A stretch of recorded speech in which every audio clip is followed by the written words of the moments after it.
White, the most absurd disaster ever made. Now, I'm gonna be honest. I never planned to watch the movie. The minute I heard like all the controversy and stuff, I was like, yeah, no, I'm not doing this. Well, it's finally here. After months of theories about it being cancelled, Disney's Snow White has officially hit the cinemas. The last 2 weeks before a movie's release, especially as one as controversial as Snow White, always seems the quietest. It's like the calm before the storm as everyone holds their breath in anticipation. And it turned out to be just as bad. 1.4. You know how don't fact check me on this, but I might be right. Doesn't the movie Cuties have a higher rating? You know, the movie that was under controversy for basically promoting CP. Doesn't that have a higher rating? That is actually insane. And according to this, nearly 3,000. It's probably more than 3,000 at this point, because this video was made like a few days, like nearly a full week ago. But you have to think, like, at this point, 3,000 people. And then, and then all the 5 stars are probably just, like, paid people just to try and make it, more popular. As everybody was expecting. It's a horrendous blend of questionable direction, poor costume design, and just awkward writing. And this all became evident as soon as the first song started playing. Because you see, one of the most significant issues with this movie is that they're trying to tell 2 different stories at once. The first is an ode to the original animation, something that many people felt very strongly about with this movie. Considering the original Snow White was one of the most important films in history. It's what... Yeah, for those of you that don't know, quick history lesson here. Snow White was actually the first ever animated film. In other words, without Snow White, we wouldn't have cartoons like SpongeBob, Adventure Time, Pokemon. Speaking of Pokemon, we wouldn't have anime. We wouldn't have there's so much, cuz animated films, especially today, are so popular to the point where it's like, thanks to Snow White, we have these things. Not to mention, Snow White was the first animated film by Disney, of all places. So, the fact that the movie was this bad, it's not only destroying Disney's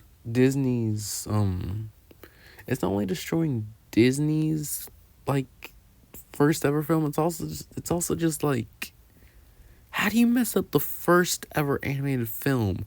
Snow White was made back in the 1930s.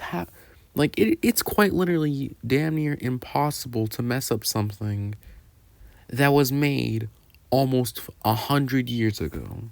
Made Disney where it is today and defeats evil through her kindness. It's infused with deeper messaging, appealing to everyone for generations. And now this modern version is just Disney's modern retelling of a headstrong girl destined to lead her kingdom. And this is probably the tuned down version, considering all the backlash the movie has received over the last 2 years. But unfortunately now... Oh, I remember that. Weird. Bro, that's hilarious. This story is told very well in this movie. Now, it's easy to pick out which parts of the movie are initial footage and which are just reshoots. And this is mostly because of how Snow White's personality seems to change. For the first third of the film, Rachel Zegler surprisingly seems sweet and naive, reminiscent of the original cartoon, and everything Rachel Zegler seemed to be against in interviews for the movie. And yet here she is, cleaning the castle, singing to herself, and worrying about what's happening in a kingdom she doesn't know much about. I'm probably the only person on This video is not sponsored. line who shares every single one of my trades completely for free. I don't care. She maintains this personality up until she leaves the dwarfs' cottage. However, it's when she's wandering Also, sorry if you guys hear a train's passing through near where I live. in the forest and encounters her love interest for the second time that her personality begins to take a jarring change. While still sheltered, she's much more stubborn and outspoken, just like people were predicting Snow White would be based on the actor's original interviews. She also doesn't seem to appreciate how her love interest is framing her. The 2 sides of her personality seem to be at war until the final confrontation with the evil queen. Then she's back to being a sweet, naive girl who happily dances her way through the kingdom. But unfortunately, Snow White's contradictory personality is just the tip of the iceberg with everything wrong in the movie, as overall it just felt like to most viewers they were trying to do too much in too short of a time frame. As a result, some parts of the movie are very obviously missing. For example, at one point Snow White mentions the name of a character we're never actually introduced to. They then try to hide this by panning over to the character in question, but it's Couldn't they just I know I know it'd be annoying to like edit it out, but like, couldn't they have just like done a reshoot or just have like edited in at least one scene with the character that she named? Cause like, that just doesn't make sense. Still feels out of place, especially since the scene in question is used to force romance. But you can't even really call the dynamic between Snow White and her love interest Jonathan as a romance. You see, Jonathan goes from actively disliking her and lecturing her about her privilege to then suddenly taking an arrow for her. But bearing in mind that up until this point, the two have known each other for just 2 days at most. Now of course this is often the Yeah, I was gonna say, to be fair, that's like pretty average for Disney movies. Like for example, in The Little Mermaid, for example, Ariel knew the prince for like not even a full day, and was willing to sacrifice her voice for legs. And like in like Cinderella, she was willing to. Actually, she wasn't really willing to do much. Now that I think about it, never mind. case with Disney romance stories, but these stories are usually always supported by the chemistry between the characters, but Snow White and Jonathan just seem to have almost none. It's just completely forced in for the script. Despite this though, the movie does insist that these two are madly in love with each other. I'm not trying to be rude, but like, I know they said that it was gonna be like CGI and AI, like the movie was gonna have a lot of CGI and AI with it. It just looks weird. Like, it genuinely looks like one of those AI videos you'll see just like scrolling on TikTok. Like, you'll just see some random AI video. In love with each other, in fact, that it's enough to break the curse the evil queen puts on Snow White. But their whole romance is just way too rushed to ever feel meaningful, and it just ends up feeling flat. There's no intrigue, no new angle between the characters, no depth. They just end up together suddenly because it was convenient for the story. And speaking of convenience, that's the only thing that can be used to describe the climax of this movie, as Snow White faces no real challenges at the end like she's supposed to, despite saying that defeating the evil queen won't be easy. Her victory just sort of lazily curls itself around her hand. The townsfolk who stated to have forgotten what she looks like suddenly recognize Snow White and rally behind her without her having to say anything. She literally just walks into town and takes her hood off. That's it, there's no rousing speech, no sneaking around to get up close to the queen. She just suddenly appears in a bright red hood and the people are like, yes, this is the princess. And together they suddenly walk to the castle and the queen willingly comes outside to confront her face to face. But she doesn't even look surprised that Snow White is even alive. She just conjures up a dagger and tells her to kill her. But Snow White doesn't move. It seems like she doesn't know what to do now that she's in front of the queen. And you would have thought that she'd have a few more steps to overthrow the evil queen than gather a group of people and demand the castle back. This is as far as Snow White's plan goes. Fortunately, the queen does move the plot along by commanding her guards to kill Snow White, and it's all set up that these soldiers have been hunting the princess to kill her most of the movie, and yet we don't ever really see them outside of the scene and the queen's musical number. The audience is given no reason to ever care about them. It seems the only thing the movie really cares about is trying to prove Snow White's kindness is why she should lead, and the way she shows her kindness to these soldiers is by remembering their names. For some reason, this is completely enough for the soldiers to turn their back on the evil queen and suddenly rally behind Snow White. That's actually stupid. So you're telling me if I can remember someone's name, that they should just like that they should just join my, like, they should, you know what? How's this then? Harold Timothy. Yeah, I see you watching this video. Subscribe. I remembered your name. And you too, Jeffrey Thomas. You should subscribe too. I remembered your name. Did it work? And yet nobody even knows who she is. She hasn't done anything to show them she will be less of a tyrannical leader than the evil queen, and all she does to win is just remember their names. This could have been more significant if we'd seen the queen not bothering to call people. No, like, why did she yell like that? Like, it just looks so unnatural. By their names, but even that would be stretching things. So you'd think at this point the evil queen would start doing a bit more magic. After all, the movie seems to establish that she is a powerful sorceress at the beginning. Surely there must be more to her magic than her withering roses and poisoning apples. Just anything, even some more aura. Gal Gadot doesn't even seem to care about being this evil witch. The only thing that actually seems evil is that she tries to stab Snow White. But unfortunately for her, the dagger is shot out of her hand and somehow renders her powerless. The queen is then allowed to run back into the castle and back to her mirror, because suddenly her priority when being overthrown is to check to see if she's the most powerful woman in the land. because apparently when she's being overthrown, the most important thing she can do is check to see if she's the most beautiful woman in the land. The mirror then says no, the queen breaks it just as Snow White enters the room. And this, for some unexplainable reason, is what kills the queen. She shatters and is drawn into an unexplained dimension behind the magic mirror. What is going on? What do you mean? Yeah, she breaks the mirror, now she's in some alternate dimension. What? Which then reforms once the deed is done. The whole climax just leaves you scratching your head. You have no idea really what's even going on. And the main question is why any of this was greenlit in the first Ew, the dwarf is just place. But it doesn't. But the dwarves just the door is just disgusting. Why didn't they get actual short people and people with dwarfism to play the dwarves? I'm not even trying to be funny here. They could have genuinely had a bunch of dwarfs and short people play as the actual dwarves. That way it looks, because I'd rather have that than have that.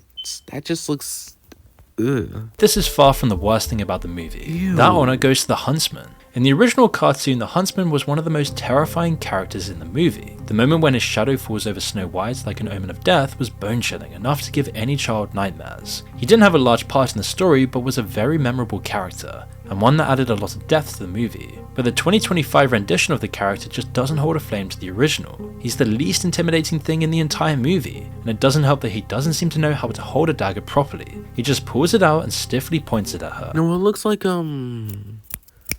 why does this look like I don't remember the YouTube channel's name. All I remember is that it's a Darman clone and it has some of the most stupidest videos, kid won't stop farting and kid becomes Roblox billionaire. Those are some of the titles I remember, but this frame right here looks exactly like a frame I see in that YouTube channel. It's ridiculous. Moving closer with every confused why she throws at him. Zegler's Snow White doesn't even seem remotely terrified of him. She could have easily stepped away from the huntsman and his poorly held knife, but instead she just randomly stands in one place and lets him advance on her. It's like he's stuck in place, nothing moving except his mouth as he instructs her to run into the forest. It's hard to see what the actors were really going for, but the execution was just terrible. At one point near the end of the movie, he's standing in the middle of a room, but the actor just seems so incredibly stiff that you're— Why does he look like a why does he look like an NPC trying to give you a quest? He looks like an NPC that's just sitting there just waiting for you to talk to him to start a side quest. eyes immediately go to him. He looks like a poorly animated NPC and it just looks awful. What did I say? I said he looks like an NPC waiting to give you a side quest. Not even Gal Gadot, who's been frequently called Wooden, was that bad. He knows he's mispronouncing that Gal Gadot. He knows he's messing. He knows it. But with all of that said, Snow White wasn't just a complete train wreck. There were a few good things about the movie. Most notably, or even surprisingly, was Rachel Zegler's singing. The song she sang definitely seemed to line up with Disney princesses in general, giving some merit to the claim that she was chosen for the— You don't fact check me on this, but I'm pretty sure she actually I'm not talking anymore. I'm done speaking.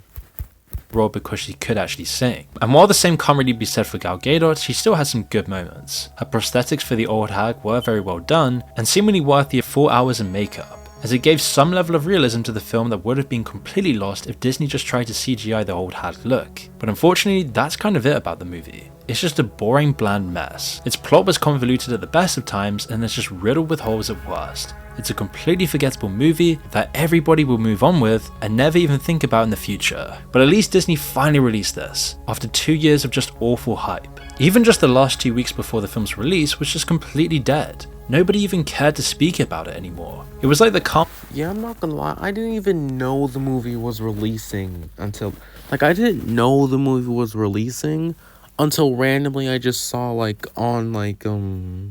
until randomly I saw on, Instagram or TikTok or YouTube or something, that the Snow White movie released. I didn't even know it was out till, I think when I found out that it was out, I think it was, Wednesday or Thursday. So it's been, 2 or 3 days. Plus, compared to other movies that have been releasing, the fact that Snow White is the one that didn't get, that wasn't talked about, We had movies like Hard Eyes releasing. I don't remember its name, but that one cabin movie that's releasing in a few days or something. We have Until Dawn, the movie releasing in a few months, in like next month. Like we have all these other movies that are getting recognition.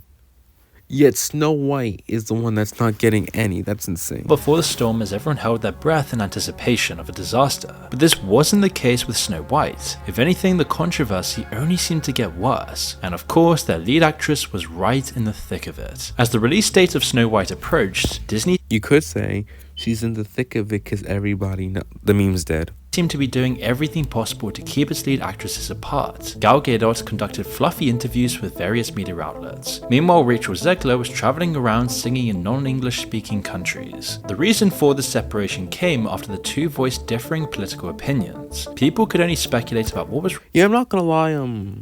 I feel like when it comes to famous people in general and just like voicing their political opinions, like I'm not into politics like that. But even if I was, that's why you guys would never hear like. That's why you guys will never hear like my take on anything political. Cause like, at the end of the day, no one should care. But at the same time, when you have a large fan base, people will care about your political opinion. That's why I'll never like voice. That's why I'll never say like, oh, I'm voting for this guy, or oh, I stand for this country because blah blah blah. really happening behind closed doors. However, with no way to confirm those speculations, people turned their attention to Zegler and her solo press tour. You see, there wasn't much coverage surrounding her appearances, as she was very rarely interviewed, which might not be a surprise considering the past interviews she did and how awful this was for the Oh, weird. film's reception. But it was still weird. With hundreds of millions going into this movie, why was the lead actress not being interviewed about it? Well, not too long after her tour ended, an insider at Disney confirmed the real reason why. Apparently, the studio minimized the number of press questions Zegler received because she was out of control, which is no surprise after her last few scandals. No, please play the clip. Please play the clip. There's a big focus on her love story with a guy who literally stalks her. Weird. So we didn't do that this time. However, despite the limited press coverage, Zegler had still I'm not gonna lie, like, I get, like, the whole thing about trying to make, like, Snow White an independent woman, but, like, why would you do it with Snow White especially? As in, like, the most iconic and first Disney animated film of all time.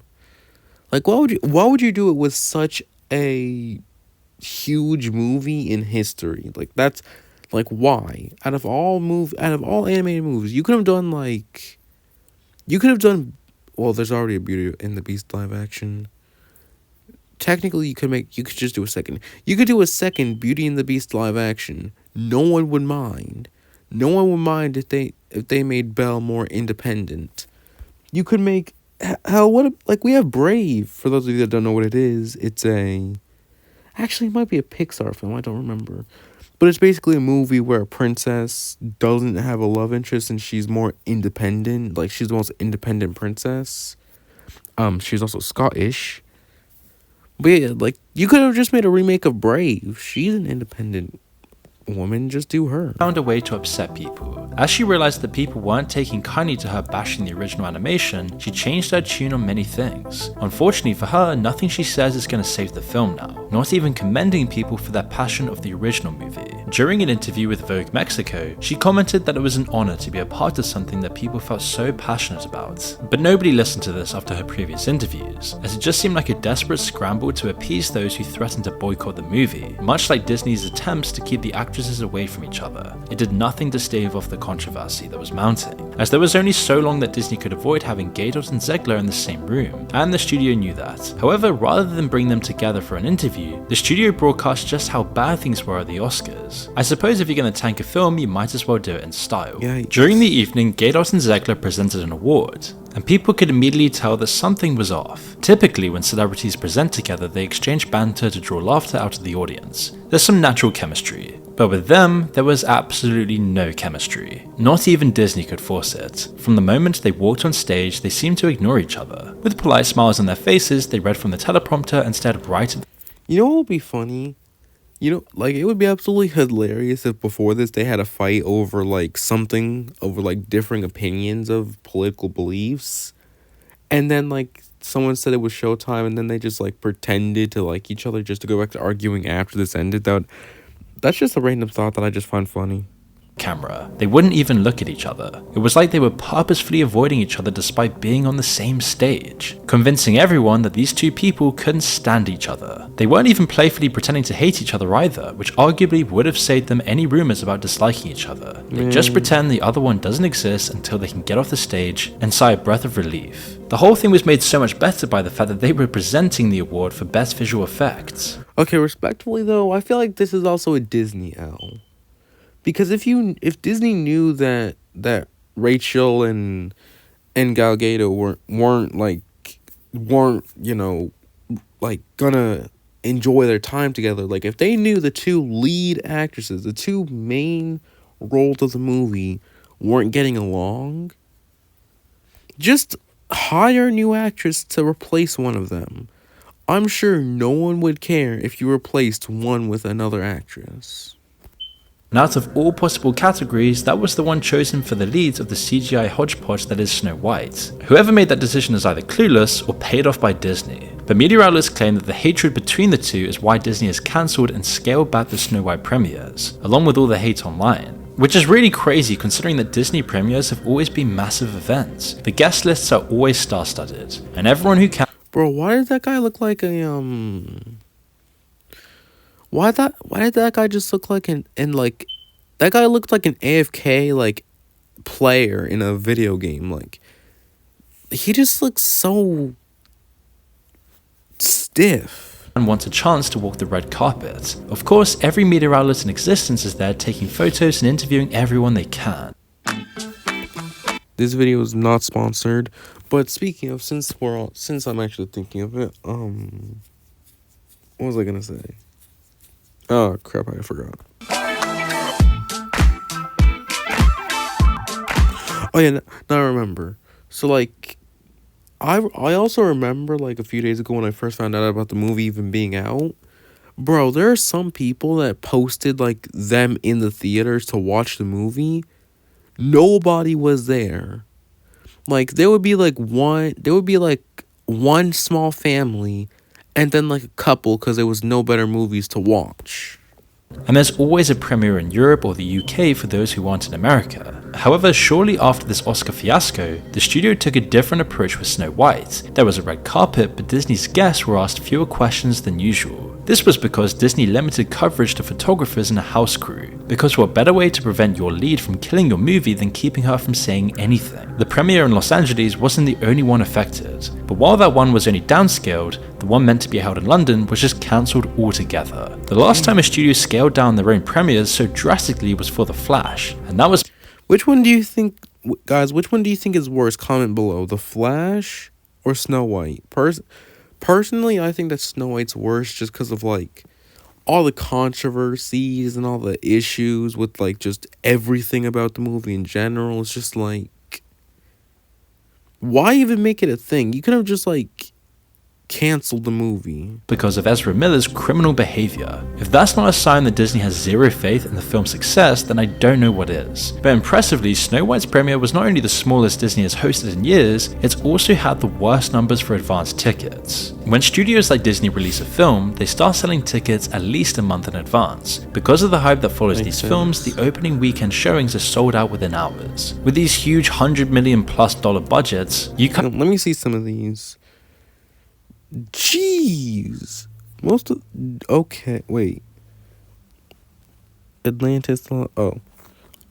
Oh, I thought that, wait, what has 1.7?